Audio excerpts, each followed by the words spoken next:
Buenas noches.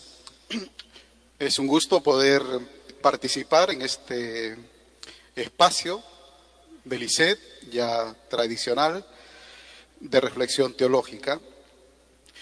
Se me ha pedido comentar algunos aspectos teológicos de la sinodalidad. Yo tenía una lista como de 12, he seleccionado solamente 5 por cuestión de tiempo, y quiero decir que mi selección ha obedecido a la experiencia que he tenido este año de lo que va ya, ¿no? El proceso sinodal, de invitaciones a congregaciones, a diócesis, eventos eclesiales como este, donde he hablado de sinodalidad y he escuchado, ¿no?, a otros y a otras también hablar de sinodalidad. Son 5 puntos. Primero, una pregunta: ¿por qué sinodalidad? Segundo, la dignidad de los bautizados. Tercero, la conversión de los pastores. Cuarto, la reforma de la iglesia. Y quinto, un signo profético.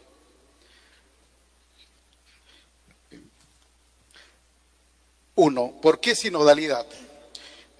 Más de una vez en este año, en estos diálogos que les acabo de referir, he escuchado la pregunta de ¿por qué hablar ahora de sinodalidad?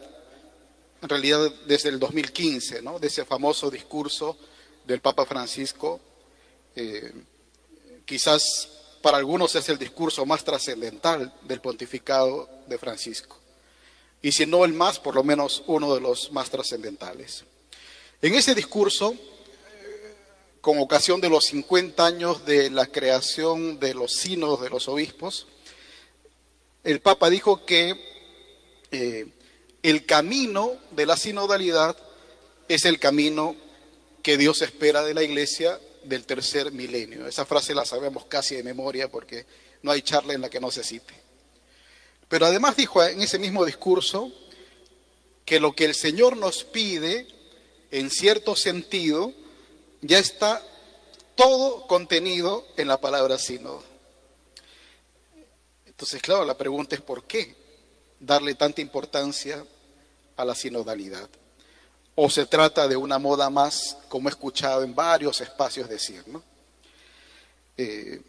¿Acaso no basta la comunión? ¿No basta la colegialidad? ¿No basta la conciliaridad? Podemos explorar algunas fuentes en busca de respuestas. Aquí algunas muestras. El propio Francisco ha dicho hace poco, en mayo de este año, que la sinodalidad no es una moda organizacional, sino, cito, la dimensión dinámica de la comunión eclesial que está fundada por la comunión trinitaria, que, apreciando simultáneamente el sensus fidei de todo el santo pueblo fiel de Dios, la colegialidad apostólica y la unidad con el sucesor de Pedro, debe animar la conversión y la reforma de la iglesia a todo nivel. Por su parte, la Comisión Teológica Internacional, como saben, ¿no?, publicó un documento que ha citado Mario. Dice que la sinodalidad indica la forma específica, esto habría que explorar más, ¿no?, de vivir y obrar, el famoso modus vivendi et operandi, de la Iglesia Pueblo de Dios, que manifiesta y que realiza en concreto su ser comunión en el caminar juntos. Se dan cuenta la relación entre, ¿no?, sinodalidad y comunión. En el reunirse en asamblea y en el participar activamente de todos sus miembros en la misión evangelizadora. Finalmente, en el documento preparatorio, el que se publicó el año pasado, ¿no?, para el proceso de la escucha, Se advierte que el proceso sinodal, y esto es muy importante creo, se desarrolla dentro de un contexto histórico caracterizado por, una parte, cambios epocales de la sociedad y por otra parte, por una etapa crucial de la vida de la Iglesia. Esta contextualización es muy relevante, ¿no? En esta perspectiva, dice el documento, la sinodalidad no solo representa el camino principal que tiene que recorrer la Iglesia, sino que al mismo tiempo esta opción de caminar juntos, cito, es un signo profético para una familia humana que tiene necesidad de un proyecto compartido capaz de conseguir el bien de todos. Les voy a decir mi opinión de esto. Yo considero que la sinodalidad propuesta por el Papa Francisco emerge como lo que yo llamaría un correctivo crítico de una aplicación insuficiente de la eclesiología de comunión. Esa es mi tesis, ¿no? La sinodalidad como un correctivo crítico de una aplicación insuficiente de la eclesiología de comunión después del Concilio Vaticano II, que ha venido generando, diría yo, un malestar en el cuerpo de la Iglesia en las últimas décadas, en realidad. Punto 2, la dignidad de los bautizados. En el discurso que ya cité, el Papa empieza apreciando el valor de la institución del Sínodo de los Obispos, ¿no? Y dice que debemos continuar por ese camino. El mundo en el que vivimos, dice el Papa, y que estamos llamados a amar y servir también en sus contradicciones, exige de la Iglesia el fortalecimiento de las sinergias en todos los ámbitos de su misión. No sé si alcanzamos a apreciar cómo el Papa realiza una ampliación de la sinodalidad desde el ámbito del sínodo de los obispos, solo los obispos, hacia todos los ámbitos de la Iglesia universal, todos los fieles, ¿no?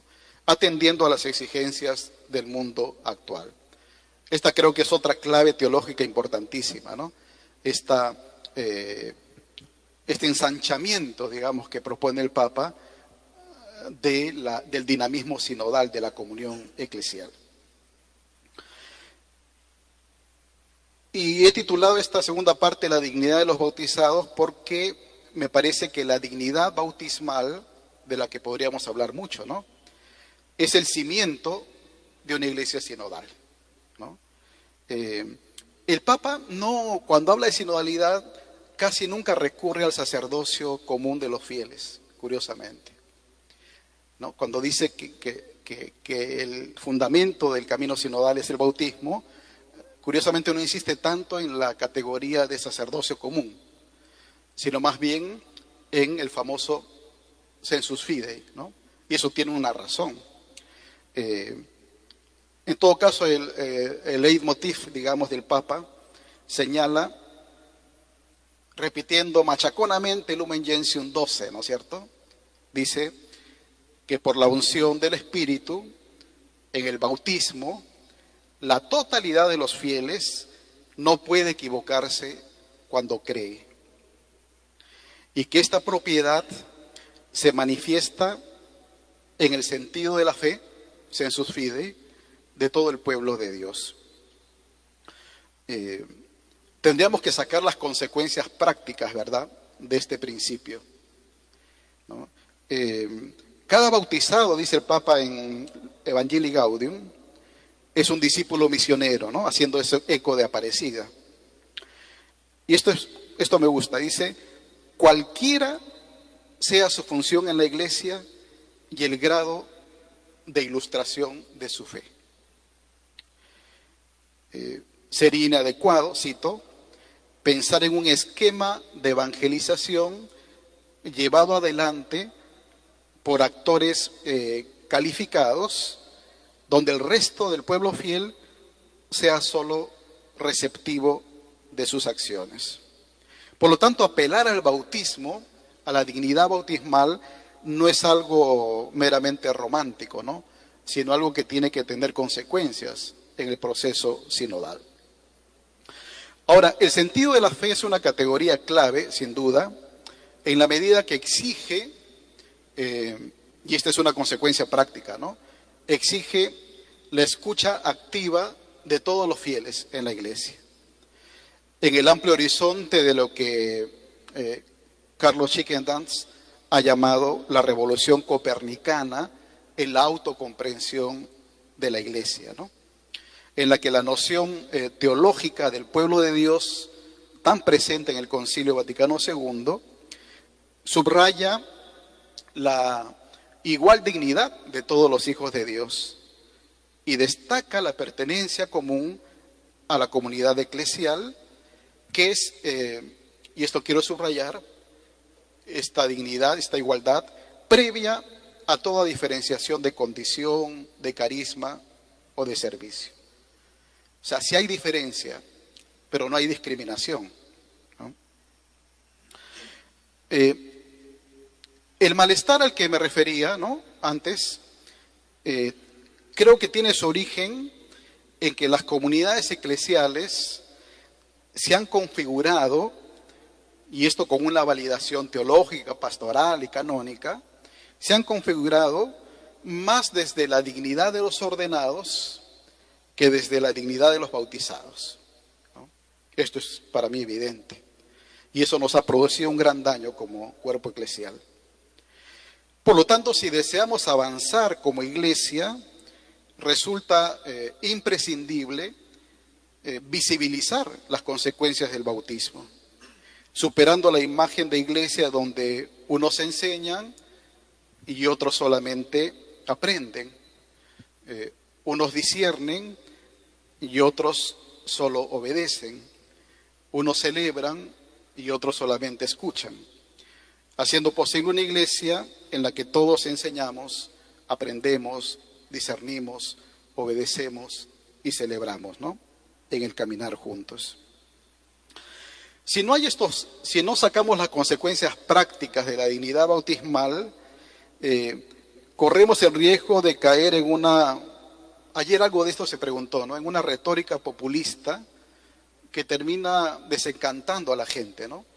Porque volvemos siempre a hablar de lo mismo, hablar de lo mismo, hablar de lo mismo, y sentimos que no hay cambios. Pero todos estamos felices de hablar, ¿no?, usar ese discurso meramente estético que nos hace sentir bien, y cuanto más radical es el ponente, mejor nos sentimos, pero que no produce ningún efecto, ¿no?, en la comunidad, ¿no?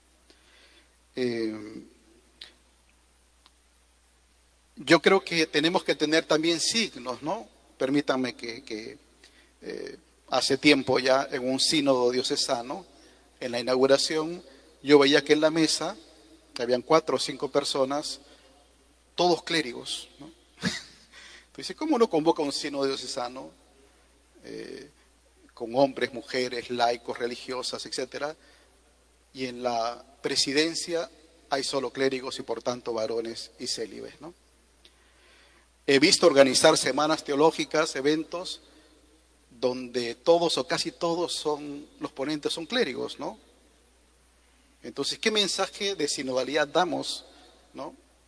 El otro día vi una presentación de un documento sobre sinodalidad, creo que en Roma, los 4 eran cardenales o obispos, ¿no?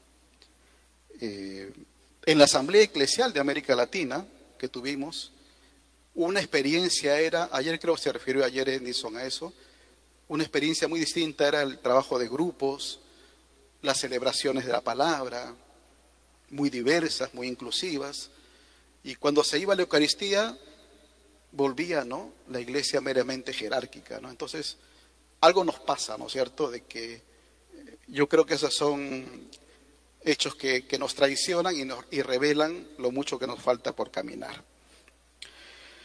En el fondo me parece a mí que está en juego el hecho de que la iglesia se encarne en el mundo en las condiciones socioculturales de cada época.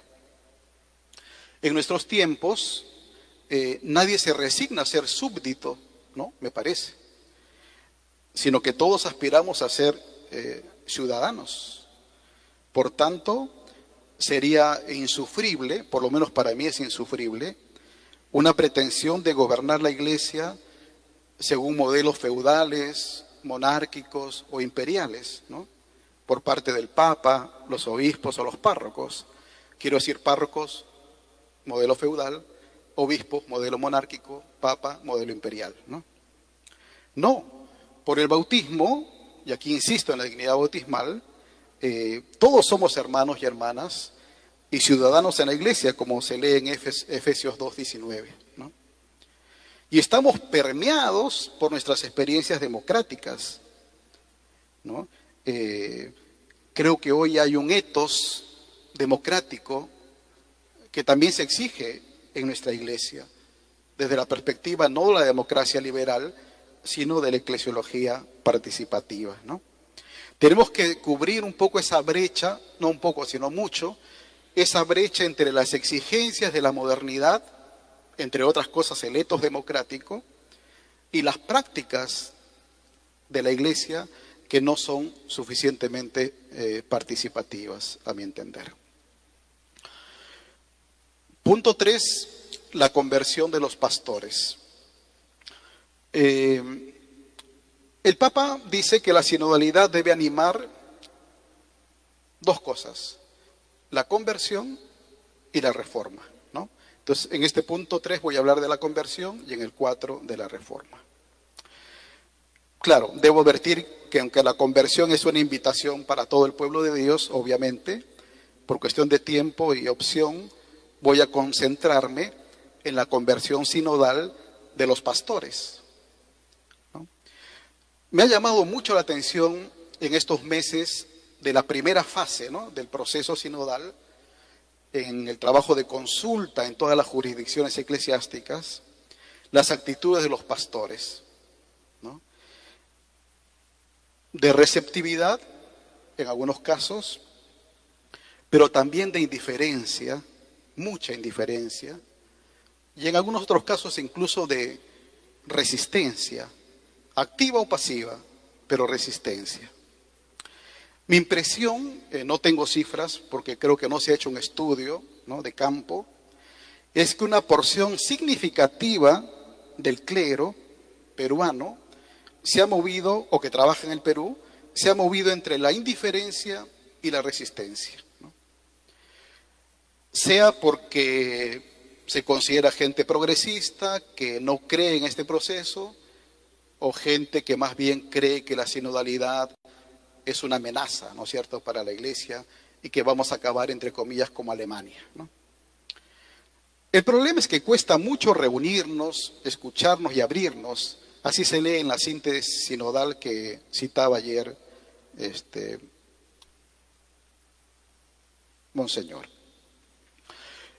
Fíjense, acaba de publicarse el documento de trabajo para la segunda fase, ¿no? Saben que es un documento de trabajo para la etapa continental, ¿no? Ha salido, creo, hace 2 semanas. Me llamó la atención que en ese documento, cito, dice en el número 19, se constata que numerosas síntesis llegadas de todo el mundo, ¿no?, mencionan los temores y las resistencias de parte del clero, así como la pasividad de los laicos, su miedo a expresarse libremente y la dificultad, ojo, de articular el papel de los pastores con la dinámica sinodal. Está muy bien, yo lo firmo eso, 100% estoy de acuerdo, ¿no? Claro, se ha publicado un documento de 400 páginas, ¿no?, la Conferencia Episcopal, con las respuestas de casi todas las jurisdicciones eclesiásticas. Yo he tenido el trabajito de leerlo, ¿no? Pero también me he preguntado, porque tengo razones para hacerlo, realmente si se ha hecho en todos los casos una consulta y un proceso de escucha real y desde las bases. Tengo serias dudas, ¿no? Creo que en la mayoría de diócesis no se ha hecho un trabajo profundo, de consulta amplia, y de base. En algunos casos incluso ha sido llenar papeles simplemente, ¿no? O montar todo un espectáculo para las redes sociales, pero que en el fondo es espuma, ¿no es cierto? Y tengo muchos datos de esto porque he estado cerca de algunas jurisdicciones. He conocido equipos de trabajo que se quejaban de que, no sé, si en la jurisdicción había 30 parroquias, solamente respondían 10, ¿no? Si el obispo era exigente, si el obispo igual era indiferente, casi nadie respondía. Ese trabajo no lo ha hecho nadie. O sea, nadie se ha puesto a hacer un trabajo de fondo. Se ha publicado 400 páginas, que es muy interesante, es un trabajo bien hecho, pero mi pregunta es, ¿cuánto ese documento valioso refleja un proceso amplio, profundo y de base, ¿no? Yo creo que ahí estamos ante el peligro de un autoengaño, ¿no es cierto? En el discurso que he referido del Papa, dice Francisco que la sinodalidad, ojo, nos ofrece el marco interpretativo más adecuado para comprender el ministerio jerárquico. Si sacáramos ahora hablábamos en el café de eso, ¿no? Que necesitamos también, entre otras cosas, para la sinodalidad, renovar la teología. Este es un buen ejemplo. El primero es el sensus fidei, ¿no? El otro es lo que dice aquí Francisco. ¿Qué significa? Aquí en el ICET, en nuestros cursos, ¿no? En los talleres. ¿Qué significa que la sinodalidad sea el marco interpretativo más adecuado para comprender el mismo ministerio jerárquico? Significa muchas cosas que yo no los estoy escuchando, ¿no? Suficientemente. Quiere decir que la sinodalidad está llamada a determinar el concepto y el ejercicio del ministerio ordenado en la Iglesia. Y tal vez ese sea el motivo de fondo de las indiferencias y las resistencias de una buena parte del clero. En todo caso, el espíritu sinodal sí está inspirando, ¿no? Actitudes de escucha, discernimiento, acompañamiento, etc. Sin embargo, creo que el núcleo de la conversión sinodal, me parece a mí, radica en el reconocimiento de la presencia del clericalismo. Yo sé que estamos a veces cansados de escuchar la palabra clericalismo, y es un mal signo, ¿no es cierto? Yo creo que la conversión sinodal de los pastores nuclearmente tiene que ver con reconocer la presencia del clericalismo, como dice el Papa, como una manera anómala de entender la autoridad en la Iglesia. No es eliminar la autoridad, sino que se la está entendiendo de manera anómala. Que crece, esto digo yo, como mala hierba en la cultura eclesial, ¿no? Siendo el caldo de cultivo de los abusos sexuales, de conciencia y de poder, ¿no? Los pastores tenemos que recordar, como diría primera carta de Pedro 5:3, que no somos señores de la herencia, ¿no? Cleros de Dios. Hervé Legrand ha explicado cómo los pastores tienen una función importante en el desarrollo de los vínculos recíprocos que los vinculan a los fieles. Esa es toda una tesis también. Por lo que deberían ser los primeros en fomentar la sinodalidad, ¿no? Y él señala 3 correcciones que yo voy a mencionar solamente para no extenderme mucho, pero me parecen geniales, ¿no? Y daría otra vez para incorporarlo en la reflexión nuestra, ¿no? Teológica en las aulas. Corregir, primero, la tendencia católica a privilegiar la persona de los ministros por sobre el objeto de su ministerio. La gracia ministerial es una gracia para la Iglesia, ¿no? No en primer lugar para el sujeto que se ordena. Y ahí hemos equivocado totalmente las cosas, ¿no? Es impresionante toda la fanfarria en torno a las ordenaciones, que a veces revela un narcisismo psicológico sobre el cual se construye la famosa mundanidad espiritual, ¿no? 2, corregir la comprensión de los efectos de la ordenación que sitúan a los ministros en una posición de poder al punto de sentirse ontológicamente diferentes a los laicos, ¿no? Una encuesta en Estados Unidos dice que, bueno, ya hace unos años, que el 80% de los sacerdotes estadounidenses están convencidos de que son ontológicamente diferentes a los laicos, ¿no?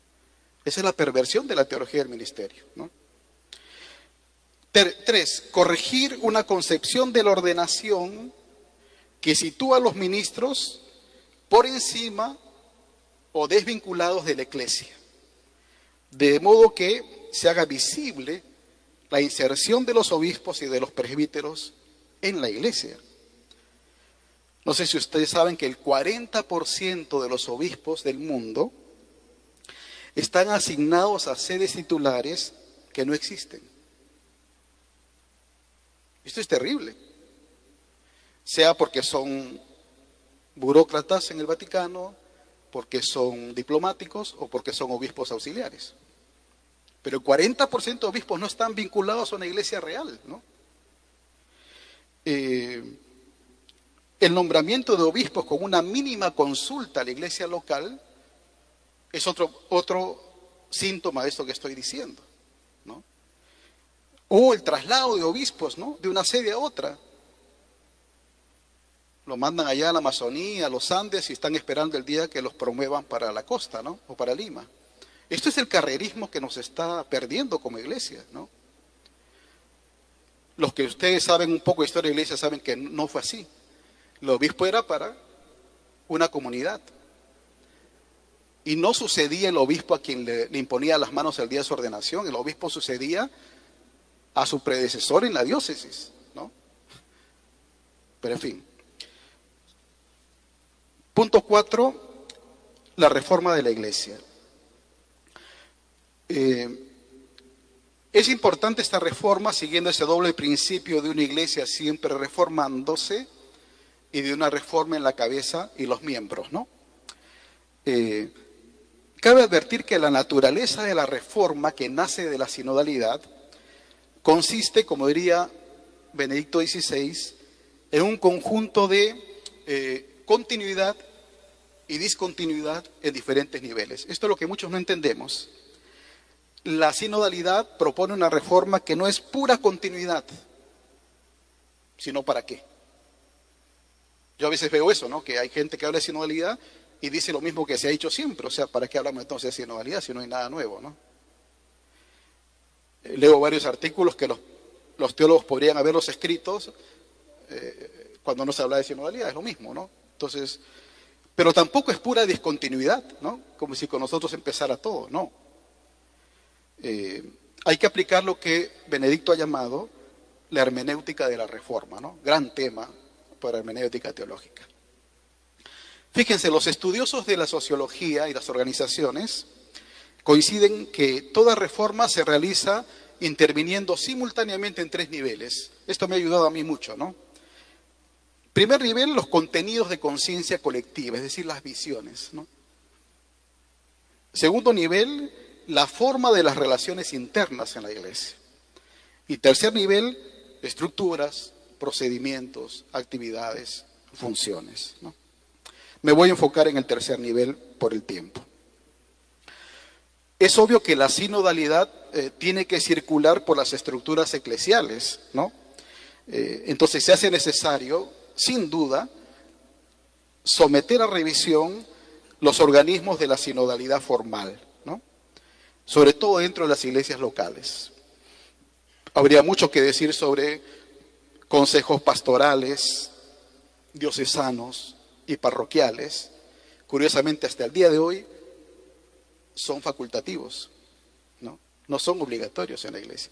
¿Qué sinodalidad vamos a vivir si los consejos pastorales en la diócesis y las parroquias no son obligatorios y depende de la buena fe del obispo o del párroco? Los consejos económicos, las asambleas parroquiales, los sínodos diocesanos, etc.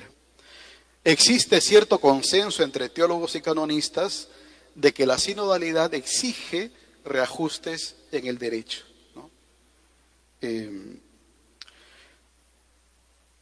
Creo que es preciso implementar procesos de toma de decisiones, o sea, no solamente reajustes en las estructuras o en los organismos, sino también en los procesos, ¿no?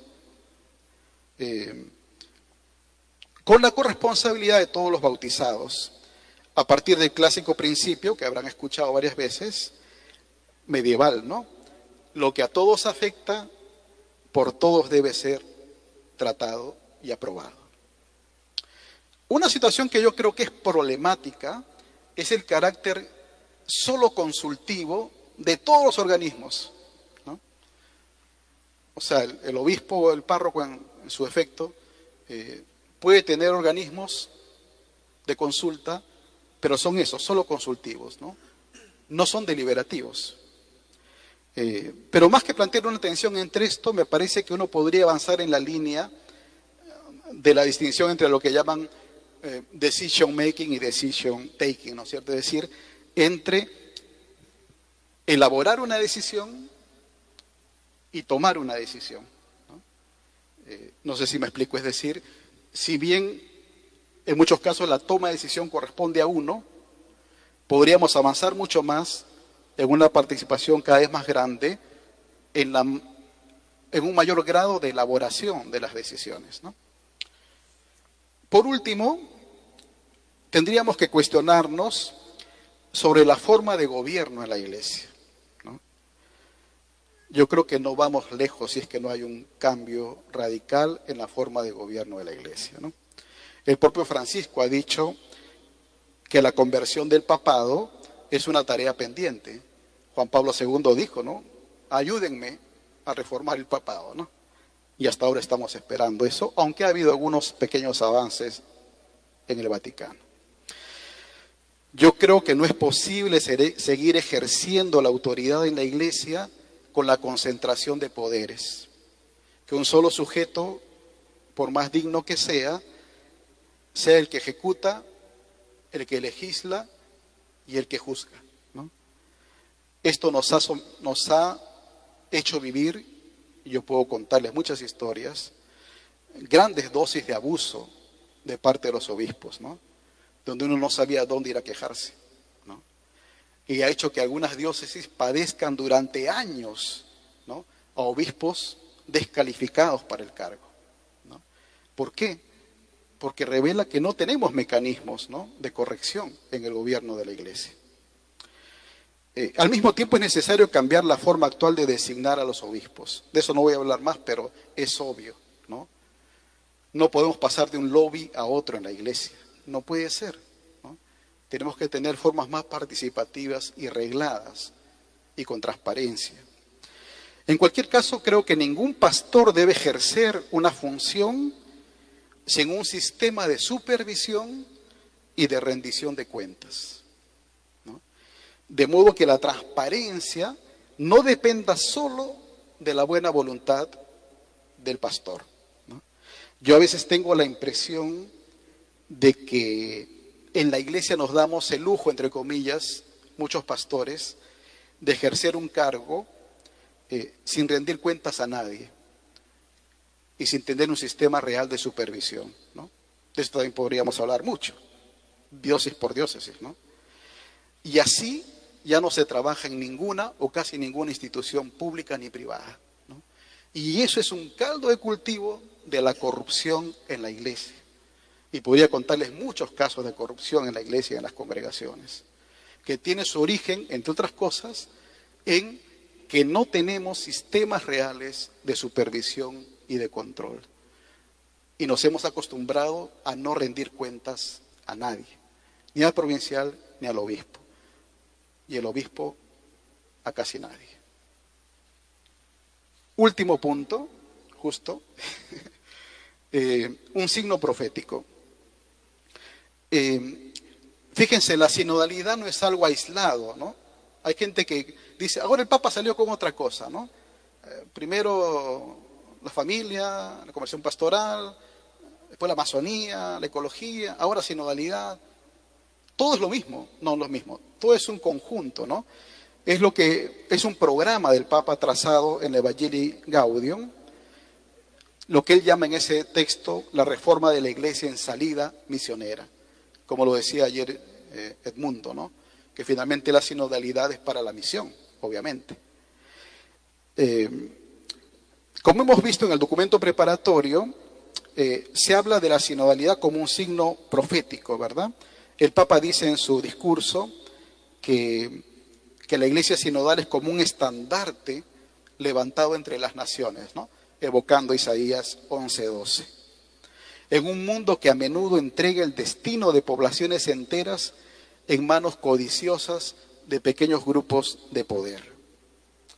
Me parece a mí que una escucha que se despliegue en acción es como la clave de bóveda, diríamos, del camino sinodal. La gran pregunta es cómo caminar junto a tantas personas que hoy día en la sociedad y en la iglesia no se sienten suficientemente escuchadas. Pienso en personas que son tratadas como descartables, en las víctimas de los abusos, no solo sexuales, sino de conciencia y de poder, en los pueblos que no son respetados en sus culturas, en los migrantes que no son considerados ciudadanos plenos, en los divorciados que se han vuelto a casar, en las personas identificadas como el colectivo LGBTQI+, etc. La sinodalidad, y esto me gusta mucho porque es muy sugerente, está orientada, dice la Comisión Teológica Internacional, a una diaconía profética. Esto habría que sacarle el jugo, ¿no es cierto? ¿Qué significa que la sinodalidad está orientada a una diaconía profética? En la construcción de un etos social, fraterno, solidario e inclusivo. Somos conscientes, ¿no?, de que la escucha es una prioridad en situaciones de crisis como las que vivimos en el país y en el mundo. Entonces, el caminar juntos de la Iglesia debería revelarse como una escuela de vida para adquirir el etos que se necesita para practicar el diálogo con todos. Quiero terminar con la referencia bíblica que inspira el documento de trabajo, ¿no?, para la etapa continental que se acaba de publicar. Citando Isaías 54:2, dice el documento: ensancha el espacio de tu tienda, extiende los toldos de tu morada, no los restrinjas, alarga tus cuerdas, refuerza tus estacas.